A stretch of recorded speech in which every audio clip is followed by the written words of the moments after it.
এখান থেকে শুরু করে আমাদের জয়পুরহাট পর্যন্ত সুলাইমান নবী খাবারের লাইন ধরে দিয়েছে।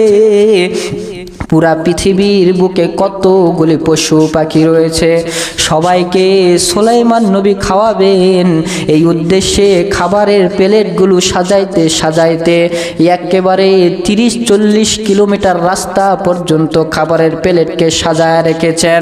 খাবারের প্লেটগুলো সাজানোর পরে আমার আল্লাহকে ডাক দে, বলে ও আল্লাহ, কাদের দ্বারা আমি আগে শুরু করব আপনি বলেন।